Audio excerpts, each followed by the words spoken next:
Welcome. So today's video comes to you in my wizard's robes / bathrobe. Now this isn't just any bathrobe, this is the official Harry Potter ones. Therefore I have Seeker written here and the best thing, Quidditch on the back, so official member of the team, right? I'm also drinking water out of a Slytherin mug, which I'm obsessed with. I feel like I'm about to tell a bedtime story. So an exciting thing happened in my life yesterday and I went to see Fantastic Beasts. So first what I'm going to do is tell you non-spoilery thoughts if you hadn't seen it and you want to know whether to go see it or not. And then I'll do a spoiler discussion because I have so many thoughts and I'm so excited. But first of all, it was so good and I can't believe I didn't see it on release day. But then again, I wasn't spoiled anyway throughout all the various news articles that I saw online. So it's all good, I wasn't spoiled. It was just such a cute movie. Newt was probably the best character they could have picked for a new Harry Potter franchise because honestly, hand on heart, he is such a sweetheart. He's so witty and awkward and I love him. And J.K. Rowling was so right in picking Eddie Redmayne to play him because I couldn't have imagined anyone else. So this movie overall, you can tell that it's a Harry Potter film, but it's done in a different way. So the tone of it isn't as dark as the later Harry Potter films, going on from sort of Order of the Phoenix onwards, but you can still tell it's set in the same world. And what I liked most about it is that it wasn't exactly the same as the other ones, because realistically it's not set in the same age. So this one is set around 70 years before the events of the Harry Potter world, and I loved the costumes, I loved the setting of New York. I don't like old movies myself or anything really set in the past, but this was so on point and it was great seeing Newt, a British wizard, in a New York setting. And that's another thing, you find out about the American magic system. Now everyone is really skeptical of this, saying, oh, Harry Potter's a British thing, but Hogwarts is not the only school, so therefore seeing how American wizards live was such a great insight, and all their different terms for things such as muggles are called no-mages because they're non-magical creatures, and then Newt gets all confused about what a no-mage is. So we kind of learn along with him because he has no clue what anything is. The weirdest thing that I probably found is that they call the Ministry of Magic the Magical Congress of the United States. That's such a mouthful. So as you saw in the trailers, the beasts are probably the best part about this film. They are so unbelievably cute. I just want them all as pets here in my room. It would be perfect amongst all the books, they'd fit right at home. And what made it really good is the fact that the beasts look unbelievably real. The CGI was great in this. I feel like I'm not the only one that's already plotting how to find these animals in the wild and to keep them in my garden as pets. Because if you didn't know, Nifflers are actual animals that exist. So before I go into spoilery things, I just want to say one more thing, and that's the plot line. There were multiple plot lines running through this movie, and the good thing is that I didn't get lost in it, because sometimes when films try to do more than one thing, I get so confused about what's actually going on. But in this one, everything was paced really well, the script was great, it was so funny at points. It wasn't a kind of comedy that made it funny, it was just so unbelievably cute that you just had to laugh. And the person I went with, which was my brother, kept hitting him in random moments. So I would highly recommend seeing this film if you haven't already. So now I will do a complete spoiler section, so if you haven't seen it, please leave and go watch it because you don't want to know the exact details of what goes on. So the film starts off and we see Newt getting to New York with his cute little suitcase with all the beasts, and as he's going through customs, I'm not gonna lie, I've laughed so much when he made the suitcase muggle worthy so that the customs person could see just normal scarves. Now everyone, was that a Hufflepuff scarf in that suitcase? Because if it was, first Hogwarts reference. So soon after that we get to the bank where we first meet Jacob, but I'll get to Jacob in a second. When all the animals start escaping and they create a big hassle in the bank, the cute little Niffler The way he was stealing all the money, it was the most adorable thing I've ever seen in my life. And I was kind of disappointed about how towards the end of the film he wasn't really in it that much, and he was kind of a main animal at the beginning, and then he drifted and we don't really know where he went, and that was just very sad because I wanted him to, you know, steal more stuff towards the end of the movie. That would have been fun. So Jacob, I felt so sad for him when he didn't get the money in the bank. But at the end, where he actually opens the shop and he makes the cakes in the shape of all the beasts because there's something in his memory that he still remembers. Him and Queenie might still be a thing in the future films. I would love that. Yes, please. They are the new OTP. Queenie, I love Queenie so much. I actually preferred her character to Tina's. She was just so adorable, and the way she was cooking the dinner, oh, so exciting. Now, the whole Jacob thing could have gone wrong. When we first meet him, when he was waiting at the bank, I was kind of a bit unsure about his character, but as soon as he started getting involved with everything, he was just so witty, and he got on with Newt so well, and I just thought, keep him as a best friend, please. Review couldn't have been done without the mention of that freak ball-bone woman who beats her orphans so that they keep giving these leaflets because she's against witches and wizards.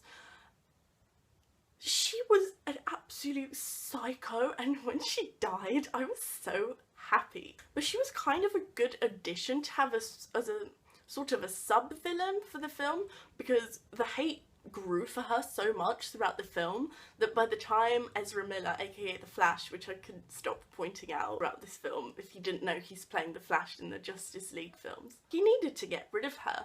But it was done in such a good point as well when she thought the little girl had the gift. Surprised, weren't you? How you just got thrown off the banister. Goodbye. So a key highlight of this film was definitely when they go into the suitcase. That was just magic overload, and that moment I think felt to me like the Harry Potter films the most.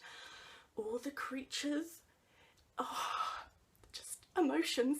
It was beautiful. The colours were so vibrant and it made it so real. I just loved Jacob's reactions to everything because that would totally be me, except I'd probably also start crying or something. But it was just so realistic, and well, not realistic, we don't have flying dragons here, but it was so adorable how they kept catching the creatures throughout the film. Till the Tina woman had to ruin everything and take them to the ministry, not the ministry, the Congress. She opens the suitcase, lets them out into this giant court where they get sentenced to death. I'm not gonna lie, that was so intense for such a happy film, because mainly it was a really happy film. To get someone sentenced to death and they get taken to the chamber where their spirits get taken away, that was tense, and I was fully aware that they weren't gonna die, of course, but the way that it was done, the mood of the film completely changed, and I just got all panicky. I was like, oh my gosh, this is just too emotional right now. So we need to mention Percival Graves, who was played by Colin Farrell, and I'm not gonna lie, I was obsessed with him. I thought he was a great character to have, but I wish that we explored more about who Percival Graves actually was, because obviously it was Grindewald, but he couldn't just have gotten Graves out of nowhere, so that's what I wish they explained in this film, a bit more about him. And I know that this is something they could explore in future films, but news came out that Colin Farrell wasn't going to be in the future films. Now, it's not been confirmed whether that means that he won't be a main character or not at all, but if it means not at all, does that mean we're not going to find anything about Graves in the future? And I also found that he wasn't sketchy enough. I knew he was meant to be a big reveal that he was Grindewald at the end, but all we got to see from his being evil is going to alleyways to meet with Credence. And I was just like, if you're going to be an evil villain for this film, of course Credence was the more evil one, but all we got to see was you just walking to some alleyways, just having a chat with Ezra Miller. I mean, if you're going to be evil, could you be doing like blowing stuff up in the background or something? I did like when he brought out the Deathly Hallows necklace, another Hogwarts reference, yes, and that really showed that he was completely out of his mind and evil. But I still wasn't sure whether maybe he was working for Grindelwald, because I didn't really see that it was him. I just thought he was one of his followers. At first I thought he was kind of like the Malfoy for Voldemort, except this was Graves for Grindelwald. But it turns out it was actually Grindelwald, so that's why I think they should have showed more evil from him if it actually was the darkest wizard ever. We need to have a chat about the Bowtruckle. I have never had such strong feelings for a stick insect ever in my life. When Newt offered him to the goblin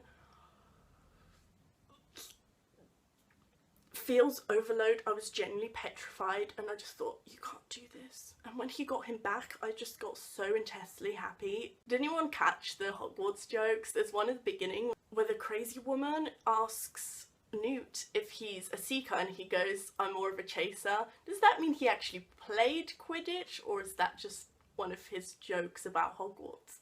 I hope he played Quidditch. And also where they talked about Hogwarts and Ilvermorny, which school was better. That was some cute banter about, you know, school competitiveness. And I wish that we got to see Ilvermorny. I don't think that would have worked well in this film, but I hope in the future films they show some of the school, because I would love to see what it's like there. We got such an insight into the magical world in America. I want to see the school as well, please. Now, I'm completely and utterly obsessed with Leta Lestrange. She, I think, is going to play such a key part in the future, because they only showed her briefly, but they wouldn't have shown her at all if she didn't have some kind of significance. And Newt genuinely seemed pained when Queenie even mentioned her existence to him. And I think it will be so good for them to explore their whole history that they had. Everyone has some kind of problem about Johnny Depp being Grindelwald. Am I the only one that actually likes him? I think it was great the way he showed up in the end. And people were saying they wish some unknown actor was playing Grindelwald. But Johnny Depp is good. And I think he will be a great Grindelwald. Even from the second that we got, I was mesmerised by him, and I just thought, we need to know more about you.